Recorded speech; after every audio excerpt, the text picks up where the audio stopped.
Olá, meus queridos, sejam bem-vindos diretamente de Dois Córregos, interior de São Paulo. Eu, André Massolini, peço licença para falar com você. Vamos então ao áudio, lembrando que áudios, quando trazidos para cá, eles são transcritos e eu leio, porque às vezes o áudio fica ruinzinho aqui a hora que a gente traz da live para cá. Eu e meu namorado estávamos separados há 4 meses. Reatamos agora. Neste período de separação, tive um pequeno envolvimento. Você acha que devo contar a ele? Lembrando que o motivo do término foi ele que procurou. Motivo bobo, por isso que voltei. Mas você acha que devo contar?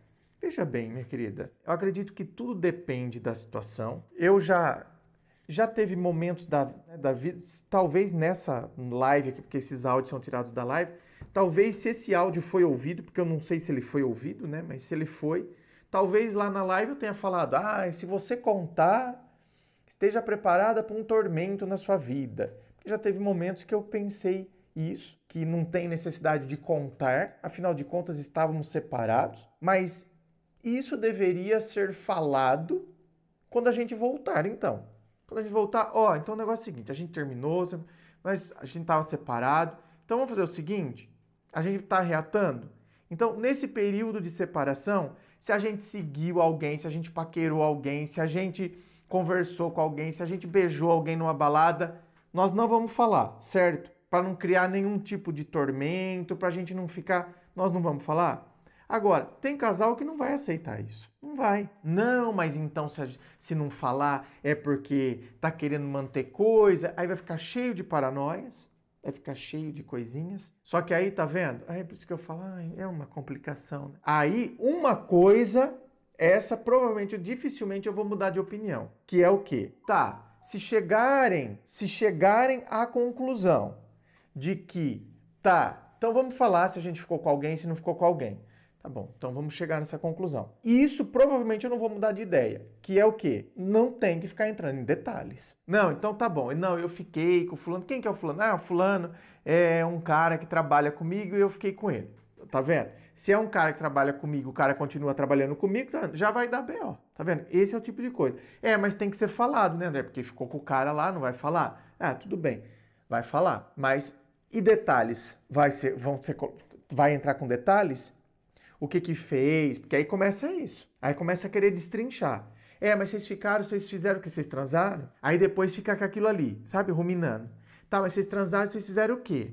Mas como que foi? Você gostou daquilo que você faz comigo, que você fez com ele? Aí começa as coisas assim. Aí vai, aí sim esteja preparado para um negócio. Um pandemônio. Então, tem gente que até tem maturidade emocional para lidar com essas coisas. Agora, tem gente que não tem. A pessoa é insegura dos pés à cabeça. Nossa! Por isso que tem coisas que não tem regra geral. Não tem como julgar.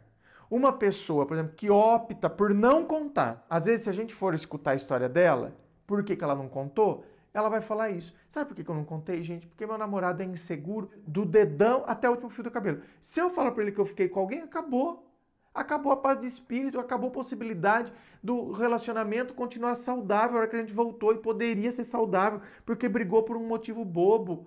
Por isso que eu resolvi voltar, porque a nossa história merecia. Mas ele é cheio de encanação. Se eu falar que eu fiquei com uma pessoa, nossa, aí vai ser um tormento. Porque a pessoa não tem maturidade emocional. Agora, tem gente que seria super de boa. Tanto que, tá vendo? A pessoa que é de boa, esse tipo de questionamento nem seria feito. Nem se questionaria. Eu tive um pequeno envolvimento, devo contar? Porque a pessoa é de boa. Porque a pessoa tem maturidade emocional. Eu terminei, a gente ficou terminado 4 meses. Nesses 4 meses ela tem que... Então por que o término aconteceu? Se eu não quero nem imaginar que a pessoa ficou com alguém, por que eu terminei então? Aliás, é isso que eu vejo acontecer com um monte de casal. As pessoas terminam e aí elas vivem como se não tivessem terminado. Fazendo cobranças, você já tá saindo...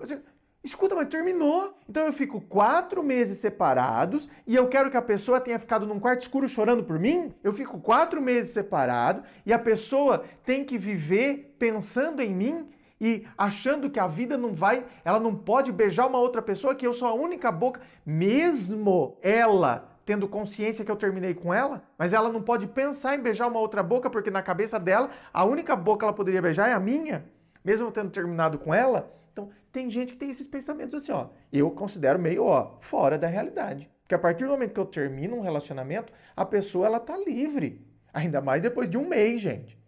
No primeiro mês até olha lá, a gente pensa, nossa, né? Mas já se envolveu com uma pessoa semana que vem, na semana que vem, na semana seguinte, ao término, já estava se envolvendo com outra pessoa. Aí começa até aqueles pensamentos, acho que já conhecia essa pessoa, vai ver que já tinha interesse, vai ver que já tinha até ficado. Aí começa aqueles questionamentos. Até entendo. Agora, com 4 meses de término, e eu achar que a pessoa não pode ter ficado com ninguém, então, repito, tá vendo? Tem casos que a gente entende por que a pessoa vai ter resistência de contar. Porque provavelmente é esse tipo de pessoa que é inseguro e vai querer, inclusive, saber dos detalhes. E aí vai começar a se reduzir, porque a pessoa ela é insegura desse jeito, então, né? Insegurança, por vezes, vem de baixa autoestima. Aí ela fica se comparando, aí aquilo fica ali remoendo e torturando a cabeça dela e, consequentemente, ela tortura a parceira. Então, vamos supor, se o cara é inseguro, ele fica ruminando aquilo, e ele tortura a parceira. Aquilo tá torturando ele e ele tortura a parceira. Por isso que eu falei, aí vira um inferno.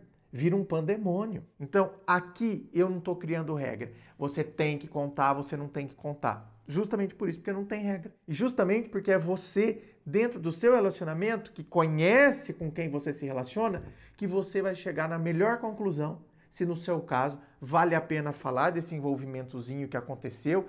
Se para você não tem relevância nenhuma, tem. Esse envolvimentozinho aí que aconteceu, tem relevância? Então, André, para mim não tem. Mas quando eu conto para ele, nossa, vai virar um monstro. Para mim é uma lagartixinha, mas quando eu contar para ele vai virar um dragão. Pois é, eu sei. Eu sei que tem gente que funciona assim. Eu sei porque eu atendo pessoas assim. Então, tá vendo? Aí vai de cada pessoa. Assim como atendo pessoas que, se a pessoa falasse, não, eu separei e tal, e aí a outra chegou e falou, então, eu tive envolvimento com... Não, normal, né? Você se envolveu com ele e tal, não ouvi. Normal, né? A gente estava separado, eu não tive envolvimento, mas eu também conversei com pessoas e tal. Ou seja, tem gente que lida com isso super de boa e tem outros que vão ser esse tormento. Quer vir aqui para o atendimento online, onde a gente vai bater papo, vou mergulhar aí na sua história, nos detalhes, para que de fato eu possa entender e assim conseguir te ajudar?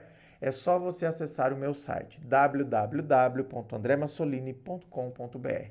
Lá você vai ver todas as opções de atendimento, os valores, tudo certinho. Inscreva-se, fico aqui aguardando a sua inscrição. Se você curtiu, dá o seu joinha, compartilha aí com seus amigos. Muito obrigado, beijo no coração e, é claro, um forte abraço.